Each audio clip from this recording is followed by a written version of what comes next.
마케팅 믹스의 전략적 통합 13주차 2차 시 통합 유형. 통합의 개념은 기본적으로 1차 시에서 학습을 하셨습니다.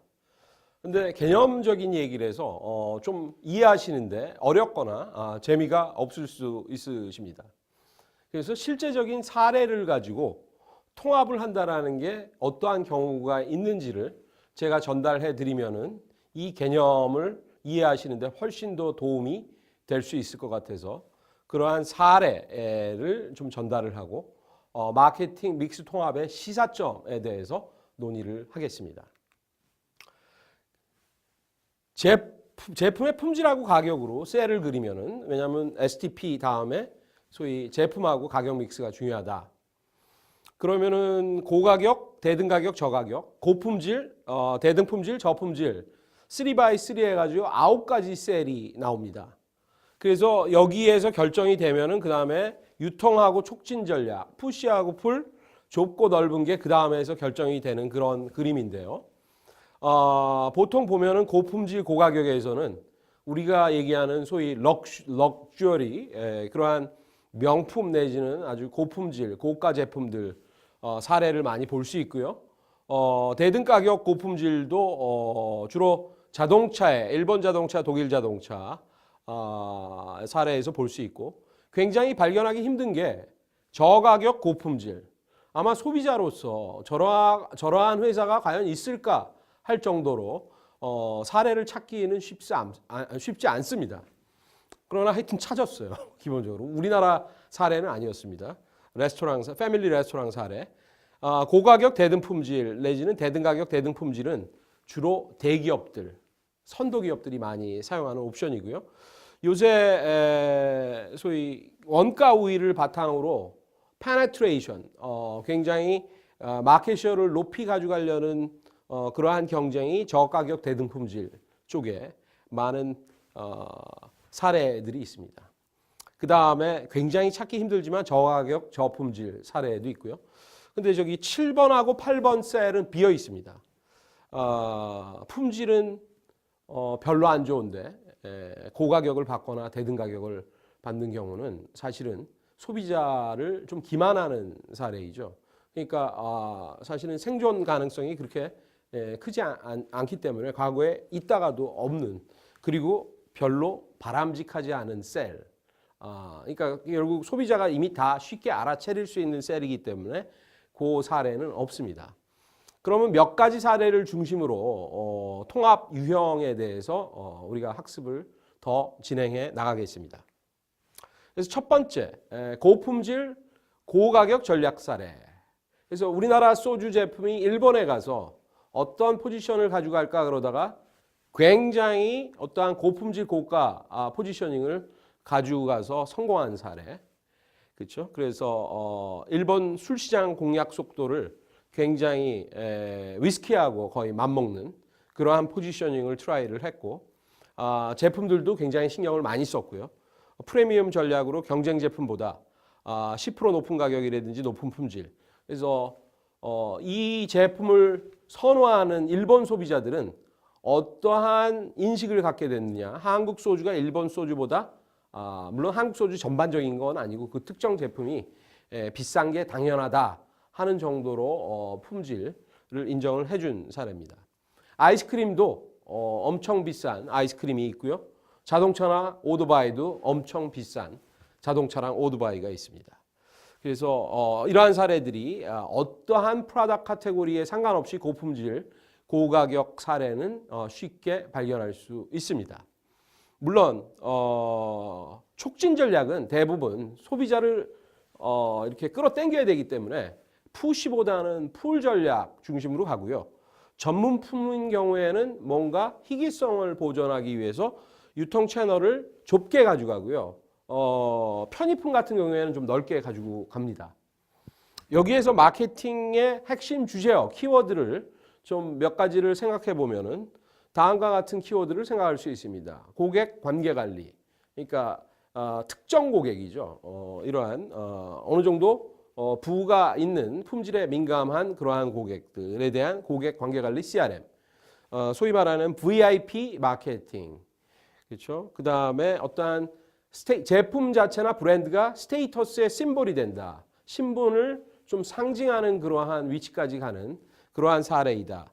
그리고 경우에 따라서는 사실은 뭔가 소비자가 가지고 있는 아주 극도로 표현하면 일반적인 소비자 관점에서는 뭔가 허영이 될 수도 있고요.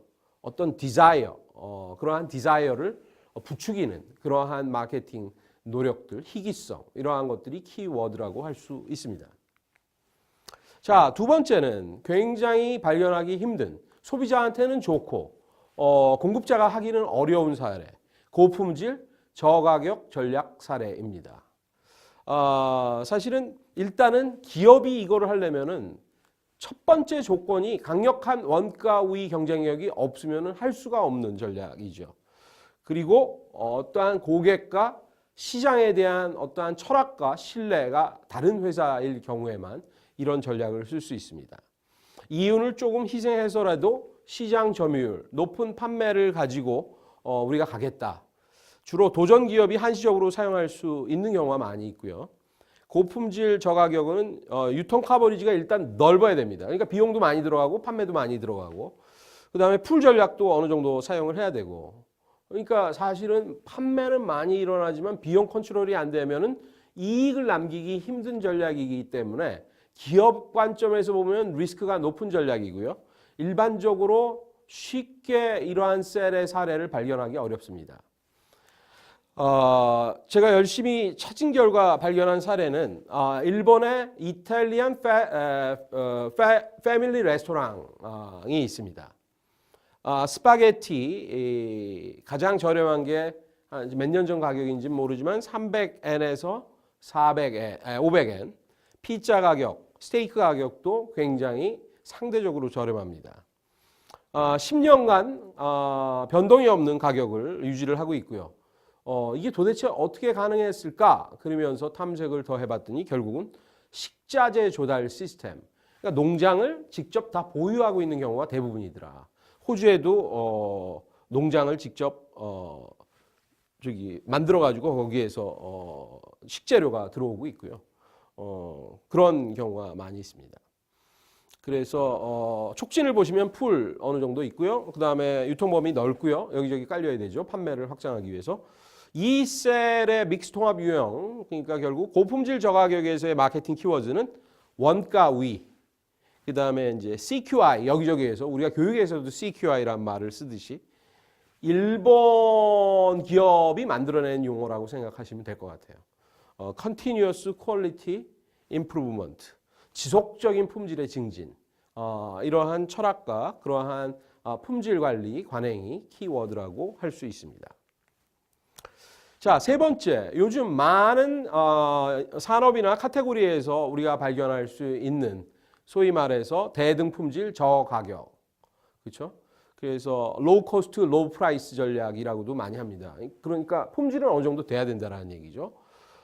많은 유통점의 스토어 브랜드 내지는 프라이빗 브랜드라고 합니다. PB 브랜드들이 있고요. 의류에서 소위 패스트 패션들이 전 세계에서 강력한 패스트 패션 브랜드들이 이 전략을 취함으로써 등장을 하고 있습니다. 일본 업체, 그 다음에 유럽 업체, 그 다음에 이제 화장품의 원 브랜드 샵들이 이러한 것들을 많이 추구하고 있습니다. 물론 생필품인 비누하고 세제에서도 이 트렌드가 좀 수용이 되고 채택되기도 했습니다. 대다수 추종 기업과 인지도가 낮은 소수의 도전 기업이 사용이 돼서 이 전략이 성공하면은 굉장히 넓은 그러한 고객층을 확보하게 되는 거죠. 가격 경쟁력이 확보된 상황에서 사용했을 때 의미가 있는 것이고 코스트가 없을 때 가격을 낮췄다가는 끝까지 못 버티는 경우가 많이 있습니다. 아까 말씀드렸듯이 다양한 종류의 사례들이 있고요. 특히 PB 브랜드, 리테일의 소매점의 PB 브랜드는 이 전략이 더 구체화돼서 저기 영어로 뭐라고 그랬냐면 그레이딩, 등급화라고 합니다. PB 브랜드들도 어떠한 PB 브랜드는 대등 품질 저가격인데 어떠한 PB는 대등 품질, 대등 가격. 심지어는 좀 테스트를 해봐야 되겠지만 고품질, 고가격 쪽으로 가려는 노력도 시도하고 있는 게 사실입니다. 그러니까 이거를 교두보로 등급화가 일어나고 있는 거죠. 그래서 대등품질, 저가격, 넓은 유통 커버리지, 푸시 전략의 조합이 가장 흔한 사용되는 유형이고요. 단기적으로 집중적인 풀 전략도 해서 생필품 브랜드들도 시장에 그 세그먼트에 초기 진입하려고 노력하는 그러한 세제나 비누 브랜드도 살펴볼 수 있습니다. 그래서 일반적으로 셀 6를 보면은 촉진은 푸시 중심이고 넓고 그다음에 유통 범위는 넓게 가져가는 경우이고요. 이곳에서의 마케팅 키워드는 역시 마찬가지로 원가 우위고요. 이거 못지않게 중요한 게 타겟이 매스 타겟 마켓을 추구한다. 그래서 결국은 매출이 확보가 돼야지 그걸로 소위 비용을 통제하고 수익을 유지할 수 있다. 이렇게 생각하시면 되겠습니다. 자, 나머지 많은 사례들이 있는데 지금까지 소개해 준 사례보다 더 일반적인 사례는 아닙니다. 첫 번째, 저품질 고가격 전략.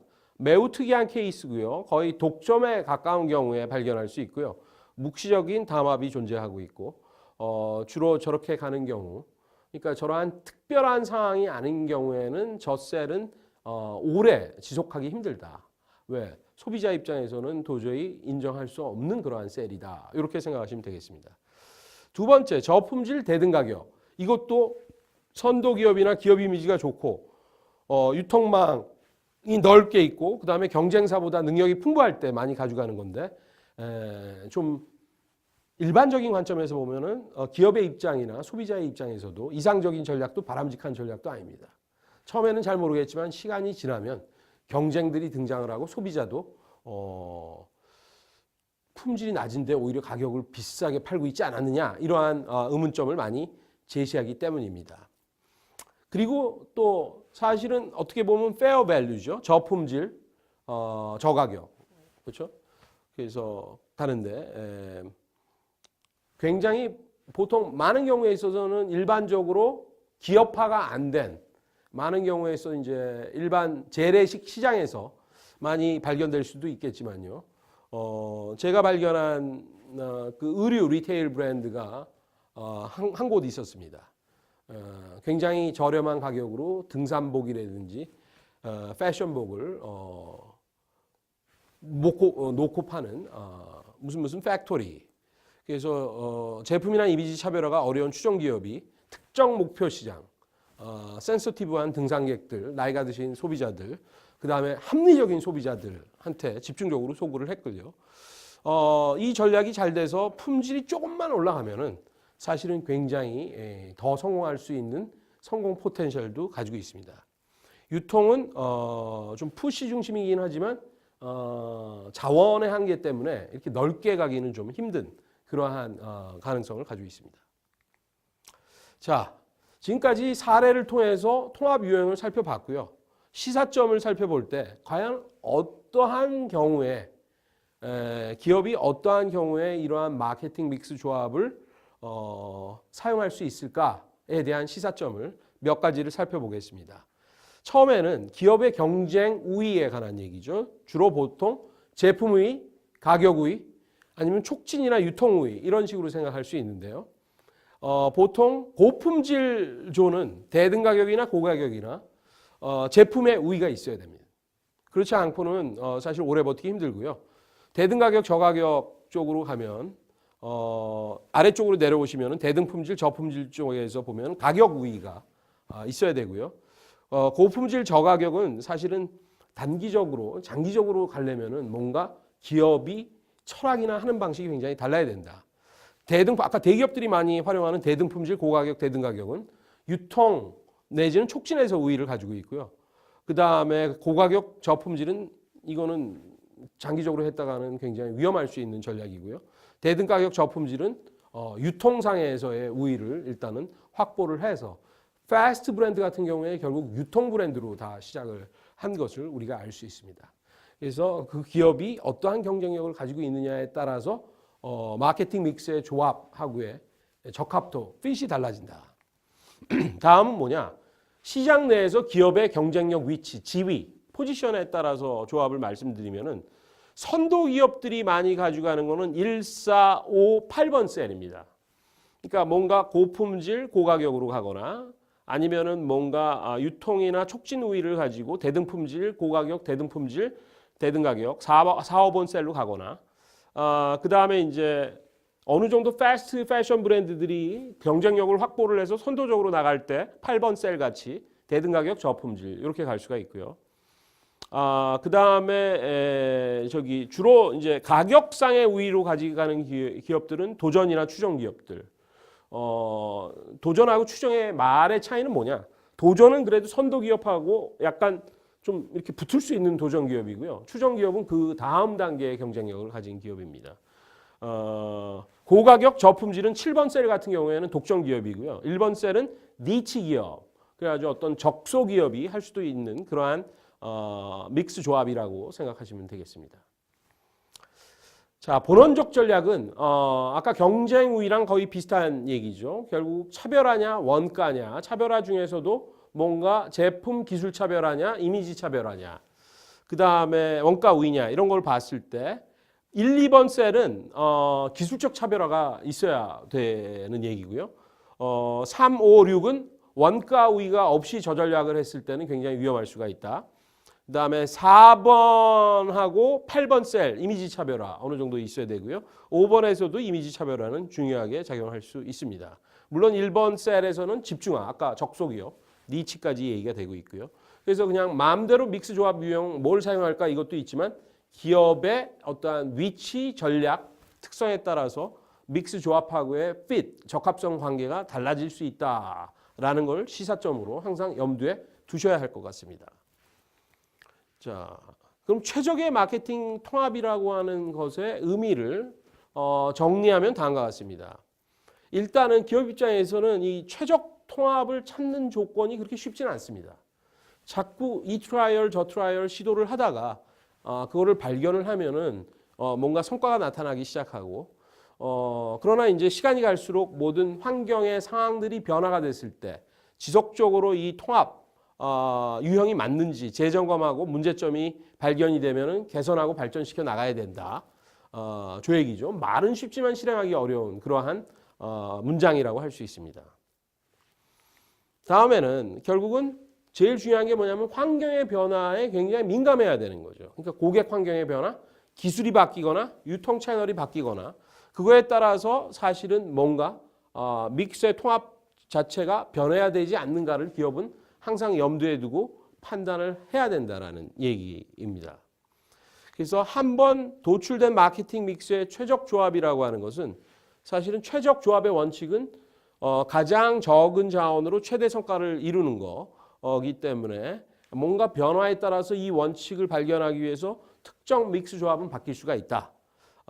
그렇지만 이렇게 최적 믹스를 발견하는 그 기업 내부의 프로세스하고 역량이 매우 중요하기 때문에 우리가 신속한 적응력과 유연성, 소위 어댑티브니스라고 하죠. 어댑티브니스를 가지고 있는 게 기업에서 가장 중요하다. 이렇게 됩니다. 자, 그래서 사례로 살펴본 믹스 통합 유형과 통합의 시사점을 살펴본 결과 사례로 고품질 고가격 전략 사례부터 저품질 저가격 전략 사례를 학습을 하셨습니다. 시사점으로는 경쟁력 우위, 고품질은 제품 경쟁력이 있어야 되고 대등품질은 유통하고 촉진 경쟁력이 굉장히 중요하고 저품질은 가격 경쟁력, 즉 원가 우위에 토대를 둔 가격 경쟁력을 얘기를 했고요. 선도 기업이 갈 수 있는 경우랑 도전 추정 기업과 니치 기업이 갈 수 있는 조합의 유형은 달라짐을 학습을 했습니다. 본원적 전략과 마케팅 믹스 조합에서도 뭔가 기술적 차별화, 이미지 차별화, 원가 우위가 갈 수 있는 조합의 선택도 달라짐을 우리가 알 수 있었고요. 마지막으로 최적의 마케팅 믹스 통합, 그러니까 최고의 ROI, 마케팅 리소스에 대한 성과를 얻을 수 있는 그러한 경우에는 다이내믹 체인지에 대한 니드가 굉장히 중요하다. 그래서 뭔가 환경의 변화에 따라서 소비자의 변화, 시장의 변화에 따라서 믹스 조합 유형도 계속 어댑티브하게 바꿔줘야 되는 유연성이 매우 중요함을 학습을 하셨습니다.